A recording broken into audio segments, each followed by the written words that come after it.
Muy bien, vamos a empezar con la segunda clase a partir del capítulo 5 de Daniel. Vamos a ir leyendo y compartiendo. Dice: el rey Belsasar hizo un gran banquete a 1000 de sus príncipes y en presencia de los 1000 bebía vino. Belsasar, con el gusto del vino, mandó que trajesen los vasos de oro y de plata que Nabucodonosor, su padre, había traído del templo de Jerusalén, para que bebiesen en ellos el rey, sus grandes, sus mujeres y sus concubinas. Entonces fueron traídos los vasos de oro que habían traído del templo de la casa de Dios, que estaba en Jerusalén, y bebieron en ellos el rey y sus mujeres, sus príncipes y sus concubinas. Bebieron vino y alabaron a los dioses de oro y de plata, de bronce, de hierro, de madera y de piedra. En aquella misma hora aparecieron los dedos de una mano de hombre que escribía delante del candelero sobre lo encalado de la pared del palacio real, y el rey veía la mano que escribía. Es decir, lo que encontramos acá es que en una reunión plagada de excesos, encontramos que está el rey Belsasar junto con las mujeres y los príncipes, una reunión tipo orgía, ¿sí? de esa índole. Por eso no estaba la reina. Vamos a darnos cuenta que la reina escucha los gritos de Belsasar y entra. Entonces, pero como un acto de orgullo, de soberbia, traen los vasos del templo de Jerusalén. ¿Qué es lo que estaban diciendo con eso, no? Estaban exaltando a sus dioses por encima del Dios de Israel y de alguna manera humillando, si eso fuera posible, al Dios de Israel con esa acción.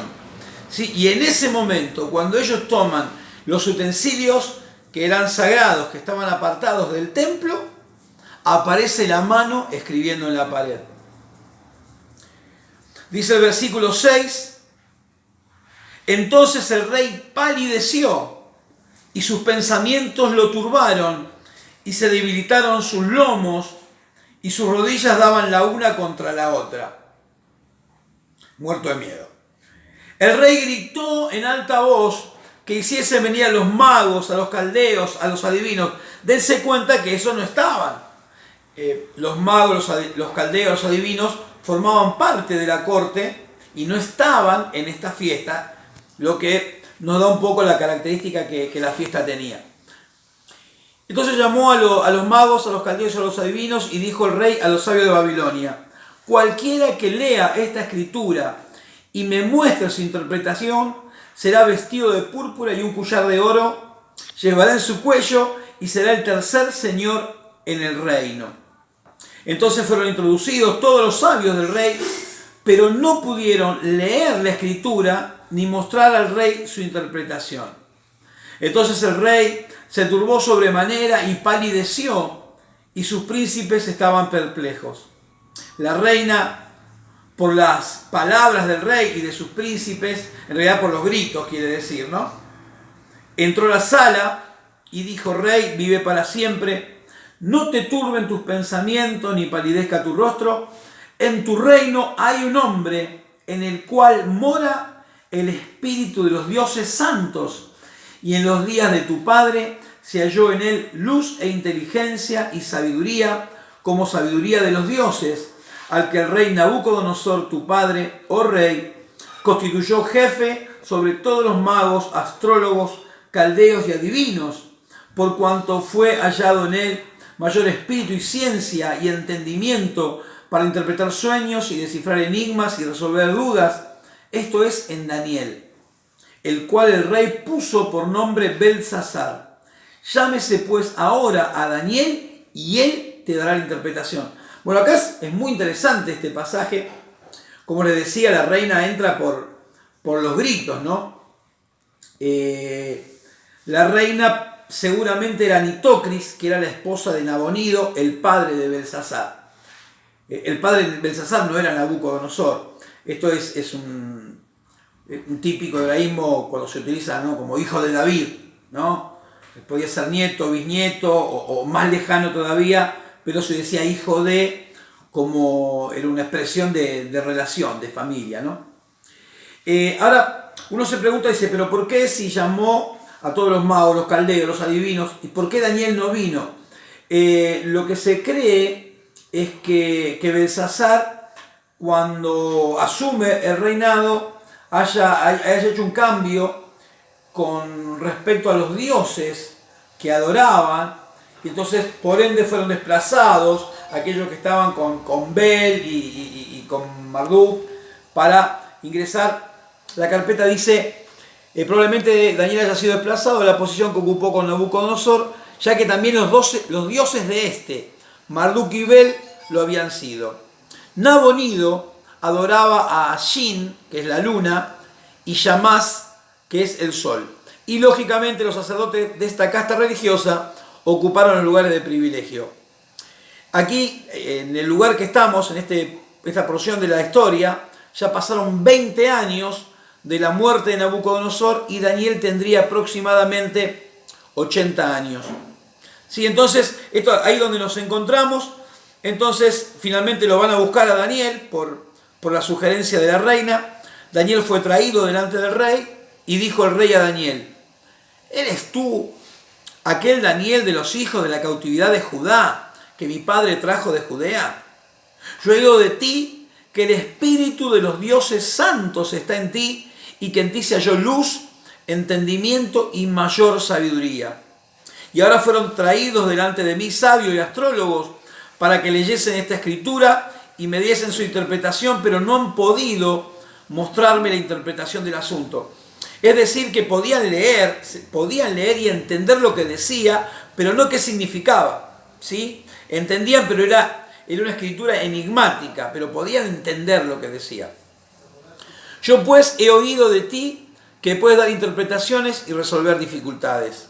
Si ahora pues puedes leer esta escritura y darme su interpretación, serás vestido de púrpura y un collar de oro llevarás en tu cuello y serás el tercer señor en el reino. Repite esa oferta, ese ofrecimiento.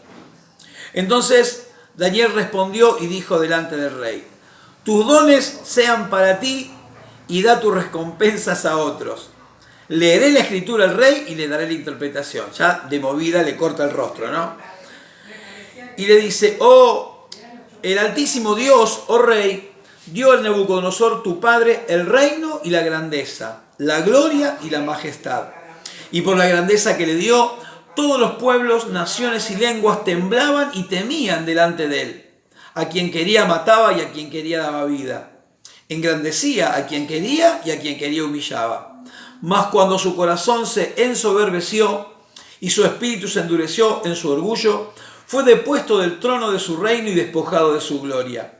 Y fue echado de entre los hijos de los hombres, y su mente se hizo semejante a la de las bestias, y con los asnos monteses fue su morada. Hierba le hicieron comer como buey, y su cuerpo fue mojado con el rocío del cielo, hasta que reconoció que el Altísimo Dios tiene dominio sobre el reino de los hombres, y que pone sobre él al que le place. Y tú, su hijo Belsasar, no has humillado tu corazón sabiendo esto, sino que contra el Señor del cielo te has ensoberbecido e hiciste traer delante de ti los vasos de su casa, y tú y tus grandes, tus mujeres y tus concubinas bebisteis vino en ellos.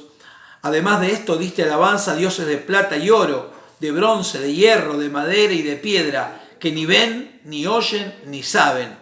Y al Dios en cuya mano está tu vida y cuyos son todos tus caminos, nunca honraste.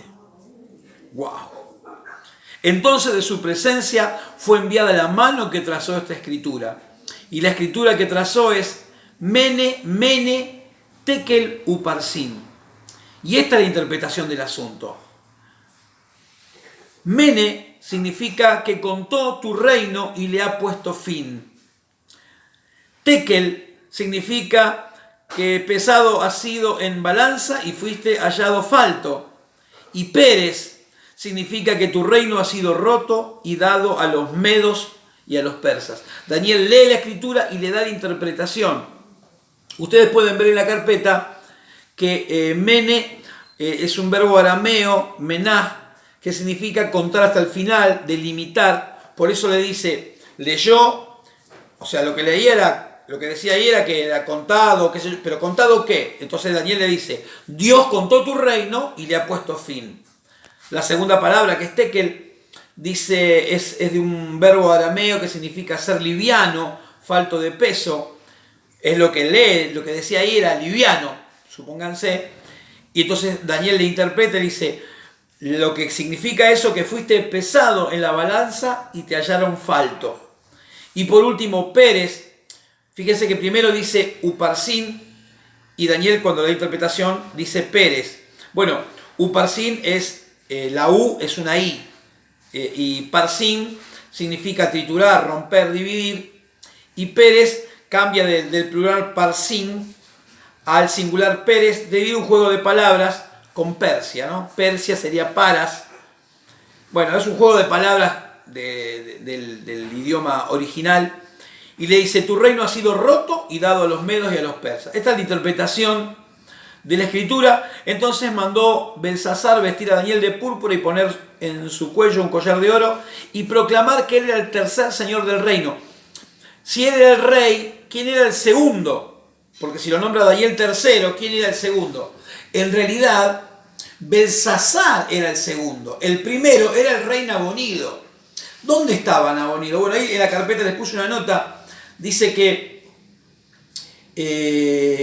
bueno, no dice dónde estaba, pero Nabonido se encontraba en la localidad de Teima. Nabonido se dejó toda la parte administrativa y de gobierno en Belsasar y él estaba retirado en la localidad de Teima, donde se dedicaba a la reflexión, al estudio, estaba en otra cosa el hombre, y lo dejó a Belsasar gobernando. Por eso le dice que va a ser Daniel el tercer señor del reino, porque él mismo, Belsasar, era el segundo. El primero era Nabonido, que era el rey, y era una corregencia, reinaban Nabonido y Belsasar juntamente. Y dice, la misma noche, esa misma noche, fue muerto Belsasar, rey de los Caldeos, y Darío de Media tomó el reino siendo de 62 años. Esto es tremendo. Saben que esa misma noche de todo este descontrol y que tomaron los vasos de los utensilios del templo de Jerusalén y Dios interviene, ya estaba todo programado, diseñado por Dios. Esa misma noche, ustedes saben que Babilonia era un lugar inexpugnable. Era imposible tomar Babilonia, literalmente. ¿Qué hicieron los persas? ¿Cómo fue que los persas ingresan esa noche y toman Babilonia? Por Babilonia pasaba por debajo, de Babilonia pasaba el río Éufrates. Entonces los persas, río arriba, desviaron el cauce. Es decir, hicieron todo un cauce, ¿sí? en paralelo, hasta que llegaron al río y abren el brazo del río y hacen desviar el río, y entonces hicieron que todo el río bajara y entraron por el cauce en seco.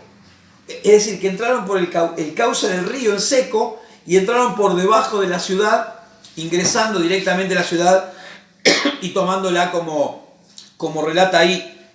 Y dice que Darío de Media tomó el reino siendo de 62 años. Uno podría decir, ¿pero cómo? ¿No era Ciro el emperador? Sí. Vamos a verlo más adelante. Ciro es el emperador y Darío, el medo, es el que va a gobernar Babilonia, va a ser efectivamente el rey de Babilonia, pero sujeto a la autoridad del emperador Ciro. ¿Sí? Bien. Esto ocurre el día 16 de Tisri de 539. Lo vamos a encontrar, es un pasaje paralelo en Jeremías capítulo 50. Y el último capítulo de la sección histórica del libro de Daniel dice, pareció bien a Darío constituir sobre el reino 120 sátrapas, 120 gobernadores, que gobernasen en todo el reino, y sobre ellos 3 gobernadores, de los cuales Daniel era uno, a quienes estos sátrapas diesen cuenta para que el reino fuese perjudicado.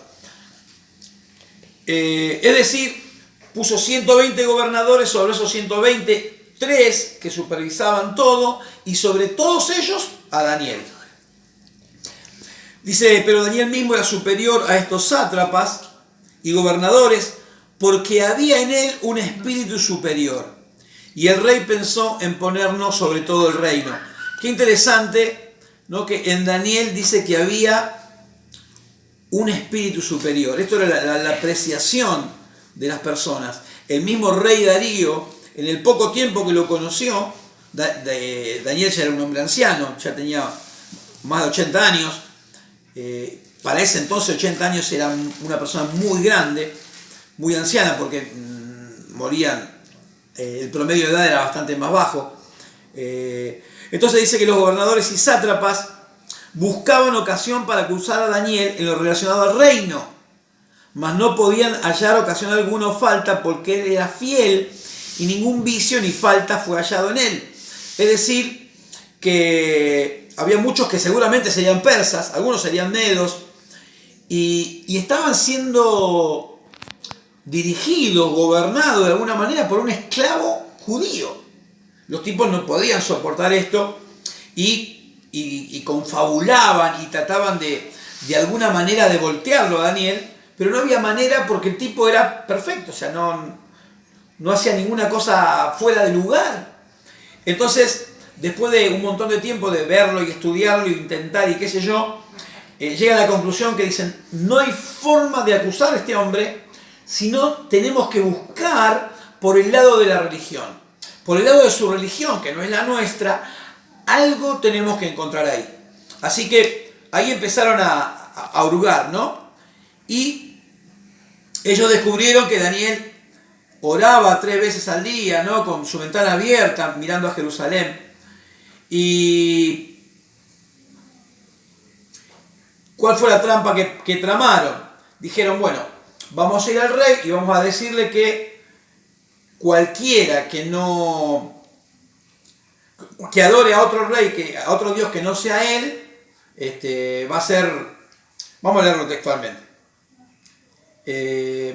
Versículo 7, todos los gobernadores del reino, magistrados, sátrapas, príncipes y capitanes han acordado por consejo que promulgues un edicto real y lo confirmes, que cualquiera que en el espacio de 30 días demande petición de cualquier dios u hombre fuera de ti, oh rey, sea echado en el foso de los leones.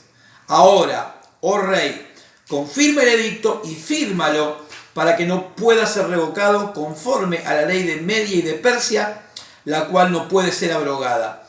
Firmó pues el rey Darío el edicto y la prohibición. Es decir, idearon esa trampa cuando vieron que Daniel era piadoso, que oraba y qué sé yo, dijeron, vamos por acá. Entonces, lo engatusan al rey, dándole como un buen motivo. El rey no ve la jugada y finalmente firma ese edicto. ¿Cuál era el problema? ¿Cuál era la característica? Que ese edicto no podía ser revocado. Era una ley tanto de Media como de Persia, que una vez que el rey daba un edicto no había forma de volver atrás. No había un veto, no había nada. Tenía que cumplirse. Así que bueno, vamos hasta acá y seguimos en la segunda parte.